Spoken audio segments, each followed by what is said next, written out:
안녕하세요. 오늘은 신약 42강 빌립보서 전체 하겠습니다. 빌립보서 하면 기쁨의 서신 여러분 너무 잘 아시죠? 그리고 또 많은 크리스찬들이 참 좋아하는 성경입니다.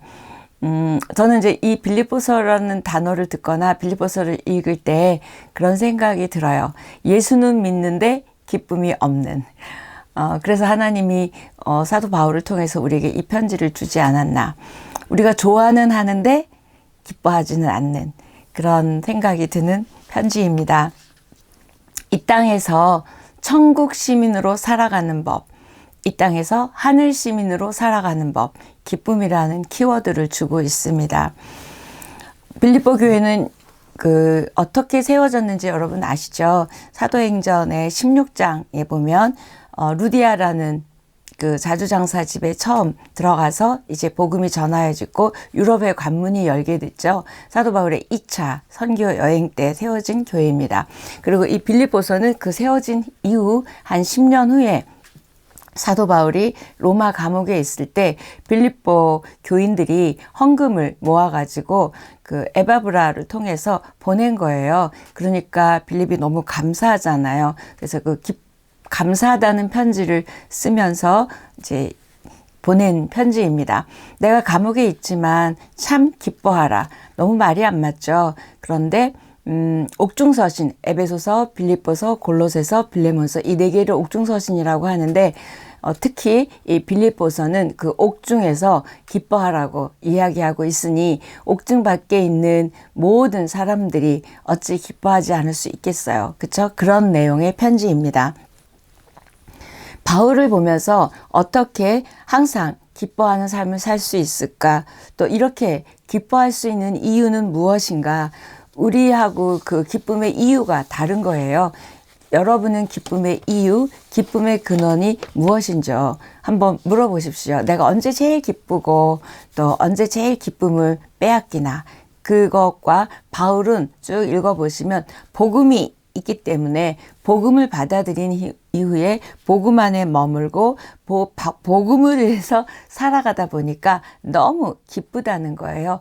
바울의 기뻐하는 이유는 복음, 다시 말하면 예수 그리스도 안에서의 그 에베소서에서 있었던 신령한 복이라든지 또 우리 예수 그리스도로 인해서 우리에게 주어진 놀라운 은혜와 특권들 때문에 너무나 기쁘다는 거예요.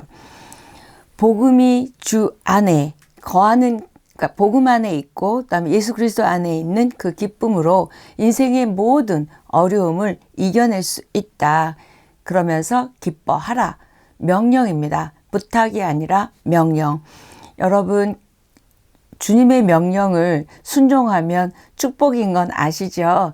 그래서 이 기쁨을 선택하는 저와 여러분 됐으면 좋겠습니다. 여러분의 기쁨을 빼앗는 것이 건강일 수 있어요. 질병이라든지 근심, 염려, 또 여러 가지 관계의 문제, 여러 가지가 기쁨을 빼앗을 이유는 수백 수천 가지도 넘습니다. 그리고 그 기쁨을 빼앗는 이유가 내 삶에서 다 제거되어서 진짜 이제는 어려운 일들이 다 제거되었다. 그렇다고 기쁠까요? 또 다른 문제가 어려움이 결핍이 생길 것입니다. 그렇다 보면 우리는 하나님 앞에 갈 때까지 기뻐할 수 있는 날이 없겠죠. 그래서 오늘 빌립보서를 통해서 저와 여러분에게 기쁨이 회복되어지고 기쁨을 빼앗기지 않는, 도둑맞지 않는 우리 예수 그리스도 안에서 복음 안에서 누리는 기쁨을 선택하는 저와 여러분이 됐으면 좋겠습니다. 빌립보서를 쓴 동기, 아까 말씀드렸죠. 그 예물을 보내준 거에 대해서 너무, 그러니까 예물, 헌금 보내줘서 너무 기쁘다는 거죠. 그 감사의 편지입니다. 그래서 에바브라디도 이제 쭉 생각하고 읽으시면 되는데, 이 헌금을 갖고 온 에바브로디도가 아팠어요. 그래서 금방 돌아가지 못합니다. 그래서 이제 다 낳고 갈 때 이 편지를 이제 에바브로디도 편의 인편으로 보내게 된 거죠. 빌립보서의 특징은 교리서가 아니거든요. 로마서라든지 갈라디아서가 아닌데도 불구하고 예수 그리스도, 주 예수 그리스도, 우리 주 예수 그리스도 이런 단어가 많이 나옵니다. 73번이나 지금 제가 앞에 말했던 단어들이 나오게 되고요. 기쁨이라는 단어가 16번이나 나오게 됩니다. 근데 4장밖에 안 되잖아요. 그런데 기쁘다, 기쁨, 기뻐 이런 명사형이든 형용사형이든 해서 16번이 나오게 되고, 유난히 마음이라는 단어가 많이 나옵니다. 우리 마음이 기뻐야 기쁘죠. 그래서 마음의 서신이라고도 저는 별명을 붙이고 싶은데, 마음이라는 단어가 8번이나 나옵니다. 1장 7절, 2장 2절, 3절, 5절, 또 4장 2절, 7절 이렇게 여러 번이 나오게 됩니다. 빌립보서의 기쁨, 무엇을 소유했거나 무엇을 성취했거나 어떤 문제가 해결되었을 때 오는 세상적 기쁨을 의미하지 않고요. 환경과 상황을 뛰어넘는 그리스도 안에서의 기쁨을 말하고 있습니다. 그러니까 여러분이 내 상황, 내 환경 때문에 기뻐할 수가 없어 라고 말할 수 없게 바울은 지금 감옥에서 이 상황과 환경을 뛰어넘는 기쁨을 이야기하고 있습니다. 위로부터 오는 기쁨, 다시 말하면 하나님으로부터 오는 기쁨, 기쁨의 근원 되신 하나님, 기쁨의 근원 되신 예수 그리스도 안에 있지 않으면 우리는 기뻐할 수 없다는 걸 간접적으로 말하고 있습니다. 처음에 제가 말씀드렸죠. 왜 기뻐했다고요? 복음 때문에, 예수 그리스도 때문에. 바울의 기대, 바울의 소망은 예수 그리스도를 존귀하게 하는 것이 바울의 소망이었고 삶의 목적이었어요. 그러다 보니까 그리스도의 마음을 품어야지만 그렇게 될 수 있었고, 그다음에 그럴 때 자족할 수 있었고 기뻐할 수 있었음을 쭉 지금 제가 1장, 2장, 3장, 4절 이야기에 있는 키워드들을 가지고 문장을 말한 거예요. 자, 그러면 C.S. 루이스의 책, 여러분 예기치 못한 기쁨, 그러니까 기대하지 못한 기쁨, 그러니까 책 아시잖아요. 그 책을 읽어보신 분도 있겠지만 우리의 인생 속에서 예수 그리스도를 받아들였을 때 정말 예기치 못한, 예상치 못한 그 기쁨을 선물로 받게 됐음을 말하는 게 그 책입니다. 어떤 상황이나 여러 어려움이 있다 할지라도 우리가 이렇게 예수 그리스도를 영접하고 받아들이고 복음 안에 예수 그리스도 안에 있다면 기쁘다 이야기합니다. 바울이 이 편지를 빌립보 교인들에게 쓸 즈음에 그 빌립보 교회에 문제가 3가지가 있었어요. 뭐냐면 핍박입니다. 그 로마 황제 숭배 사상 때문에 그 하나님을 믿는 자들을 엄청 핍박했죠. 그래서 이 핍박이 있다 보니까 뭐가 있냐면 가난했죠.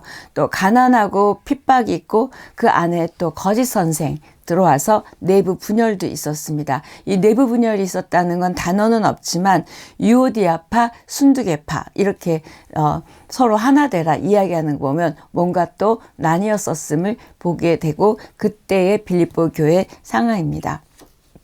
목적은 고마움을 표현하기 위해서, 또 하나는 지금 갈라진 이 내부 분열을 해결해 주기 위해서, 또 하나는 그리스도의 마음을 품게 해서 이들에게 기쁨을 회복하게 하기 위해서 지금 편지를 쓰고 있습니다. 1장입니다. 제가 1장을 쭉 읽으면서 드는 어떤 말은요. 처음에 빌립보 1장에 보면 바울이 인사를 해요. 빌립보 교인들에게. 그때 그 인사라는 단어가 사람의 일입니다. 인사, 한문으로 보면 사람 인자에 일사자를 쓰거든요.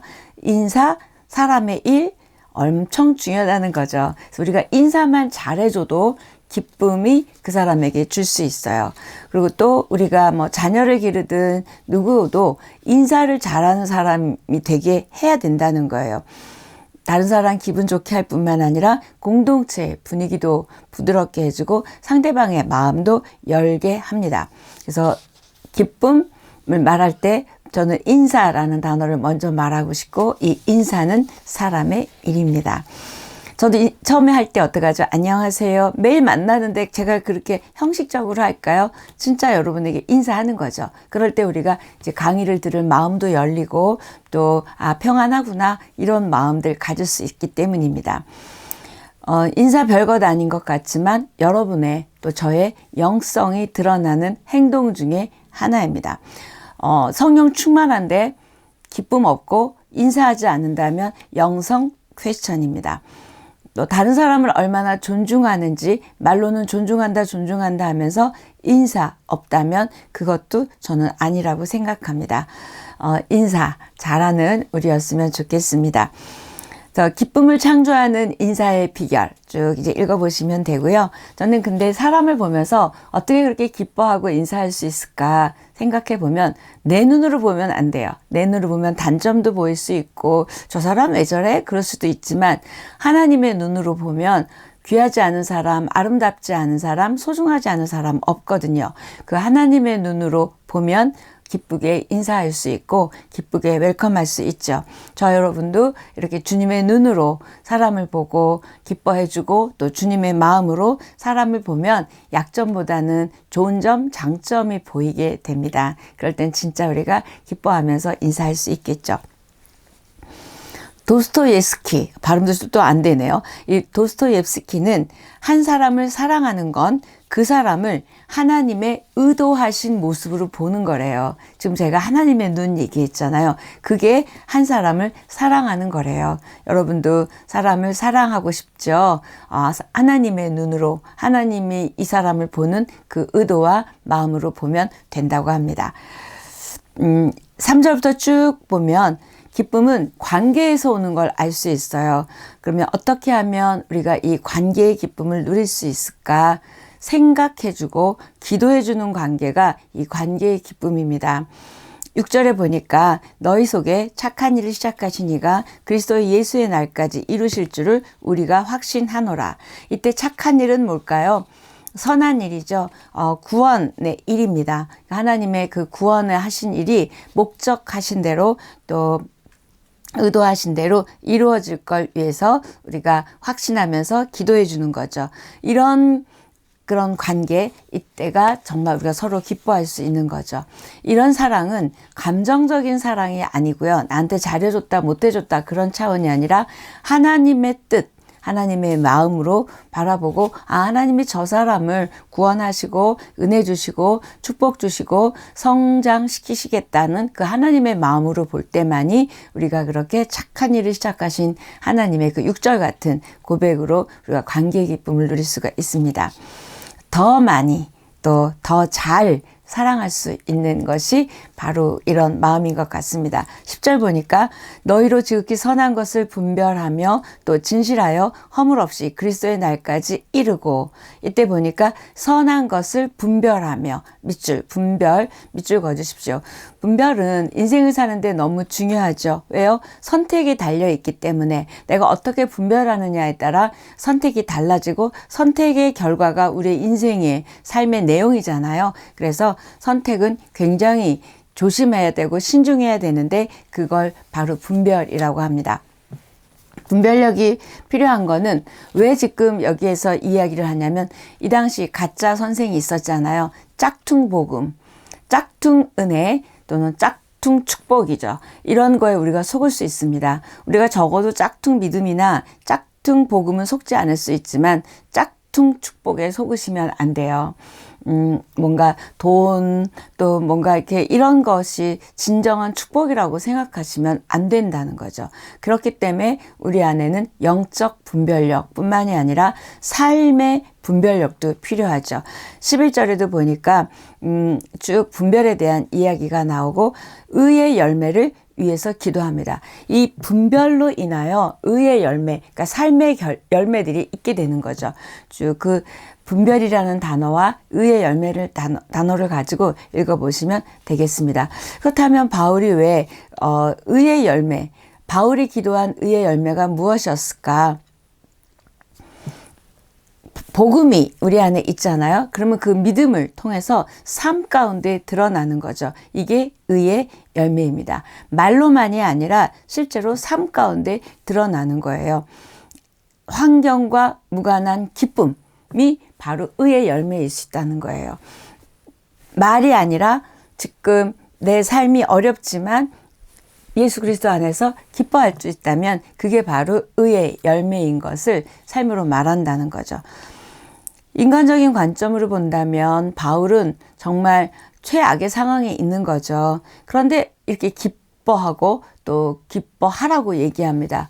왜 그럴 수 있었다고요? 다른 관점, 그다음에 분별, 의의, 열매, 지금 이런 단어들을 지금 바울이 계속 쓰고 있습니다. 그리고 바울은 12절에 보니까 자기가 지금 이 당한 일, 감옥에 있는 이 일이 복음의 진보를 위한 아주 좋은 기회라고 생각합니다. 해석이 다른 거예요. 사람들은 아이고 감옥에 들어갔네, 저러고도 복음을 전하고 싶어, 이럴지 모르지만 바울은 해석이 달랐어요. 내가 감옥에 있음으로 인하여 복음이 더 진보, 전진 될 수 있다, 이렇게 보게 됩니다. 저 여러분의 고난도 또 어떤 어려움도 조금 다르게 관점을 보고 해석하면 훨씬 다른 일이 될 수 있습니다. 그러니까 감옥에 있는 게 감옥에 있는 게 아닌 거죠. 저와 여러분이 이런 눈만 가질 수 있다면 결국 어떤 눈일까요? 땅의 관점이 아니라 하늘의 관점입니다. 내 시선이 아니라 하나님의 시선으로 모든 상황들, 순간들을 보는 거죠. 저와 여러분에게 하나님의 관점이 회복되면 기쁨도 회복될 줄 믿습니다. 하나님은 또 우리가 기쁘고 행복한 것도 중요하지만 하나님은 우리의 거룩에 관심이 진짜 많으시죠. 그래서 우리를 문제 속으로, 어려움 속으로 집어넣는 이유는 우리를 조금 거룩하게 흔드시는 일들입니다. 19절부터 쭉 뒤에 이어지는 내용인데요. 19절, 이것이 너희의 간구와 예수 그리스도의 성령의 도우심으로 나를 구원에 이르게 할 줄 아는 거로. 이때 이것이 뭘까요? 바울에게 있었던 모든 감옥이든 재판이든 이런 모든 어려운 상황이죠. 이것들이 너희의 기도, 간구죠. 예수 그리스도의 성령의 도우심으로 그런 어려움들이 나를 진정한 구원에 이르게 한대요. 이때는 예수 믿었으니까 구원받고 그 차원이 아니라 거룩한 하나님의 사람으로 되어져감을 말하고 있습니다.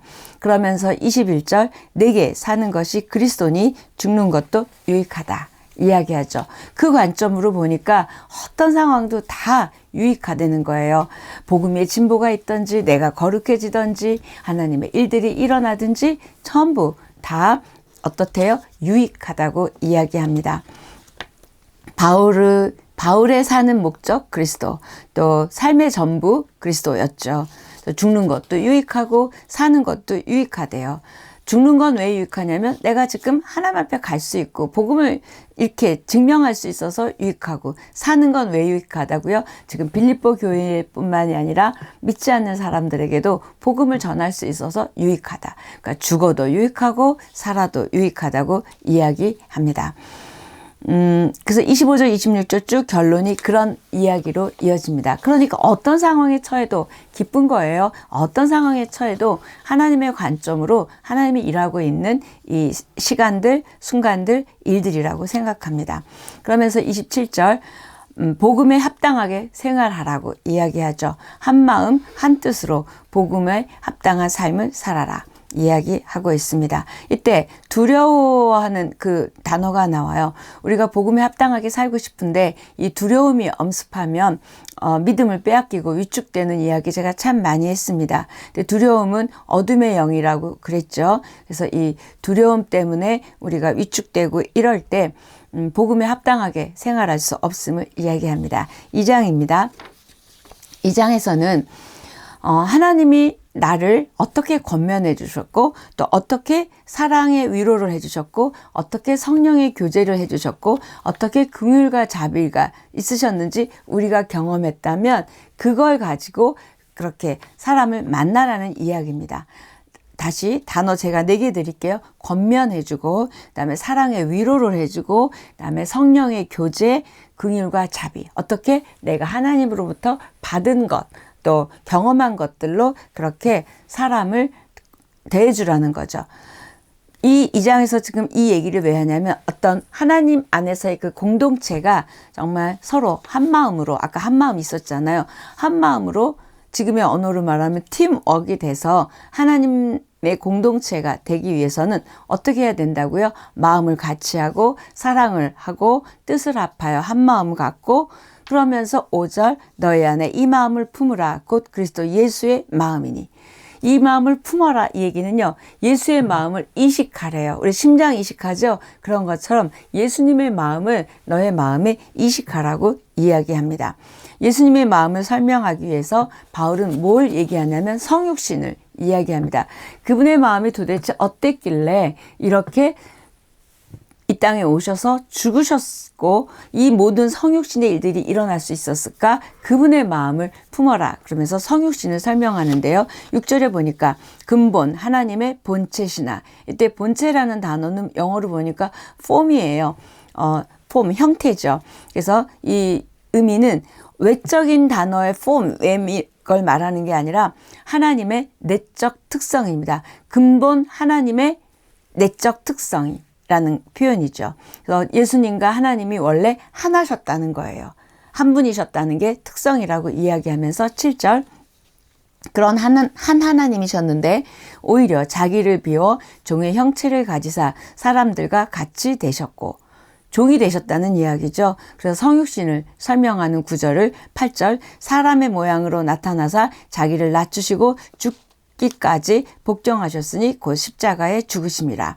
그래서 하나님의 뜻에 순종해서 십자가에 달리시고 자기 목숨을 많은 사람의 대속물로 주신 것을 가지면서 지금 예수 그리스도의 마음을 품어라에 대한 성육신에 대한 설명을 하고 있습니다. 다시 말하면 예수님의 마음을 품는다는 건 뭐예요?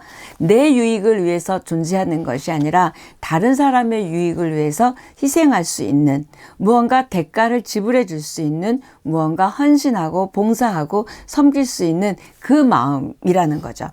우린 조금만 하면 힘드네, 어쩌네, 불평하죠. 그건 예수의 마음이 아니라고 지금 바울은 이야기하고 있습니다.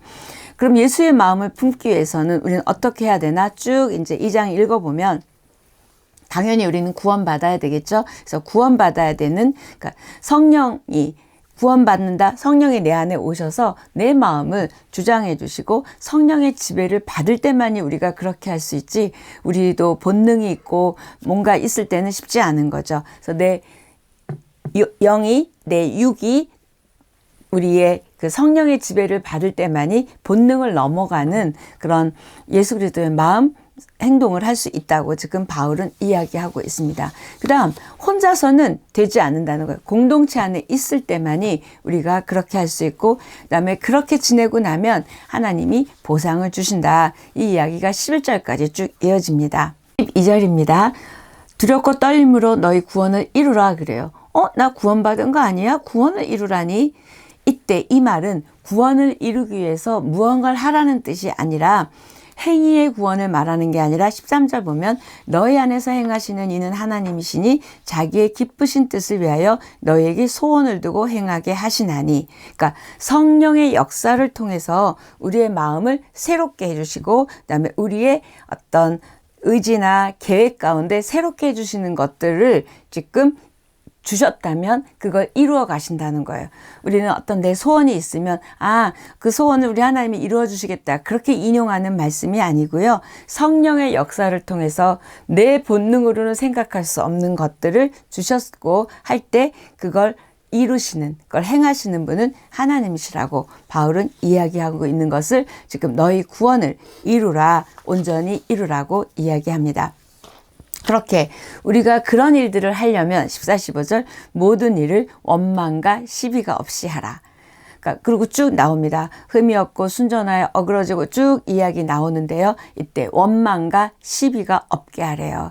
여러분 마음 가운데 왜 내가 더 해야 돼? 왜 내가 더 참아야 돼? 이런 원망도 있고 그걸 따지고 싶은, 가리고 싶은 시비가 있잖아요. 근데 이런 공동체 또 이런 가정 또 이런 내 마음이 있다면 이건 하나님이 내 안에 주신 그런 뜻을 이루어갈 수 없음을 이야기하고요. 그 다음에 이런 원망과 시비가 있는 공동체는 하나님 나라로 이끌어갈 수 없겠죠. 하나님 나라의 자랑스러운 복음에 합당한 삶을 살 수가 없죠. 그 말을 하고 있습니다. 16절 생명의 말씀을 밝히래요.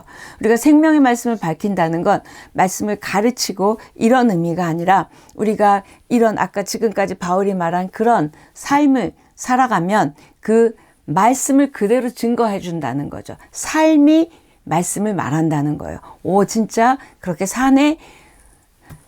입으로 말씀을 말하는 게 아니라 삶으로 말씀을 보여준다는 걸 생명의 말씀을 밝히라고 이야기하고 있습니다.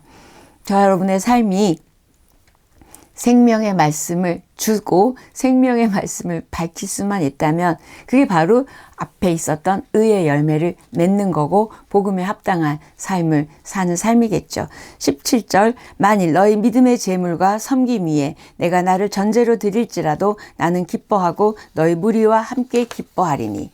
바울은 빌립보 교인들의 그 희생, 지금 자기에게 물질도 주고 그랬잖아요. 그런 희생과 섬김을 그 제사에 비교하고 있습니다. 제물. 그리고 자기가 또 섬기는 건 그 제물 위에 붓는 관제, 기름을 비유하고 있습니다. 그러면서 17절에 뭐예요? 믿음으로 지금 했다는 거예요.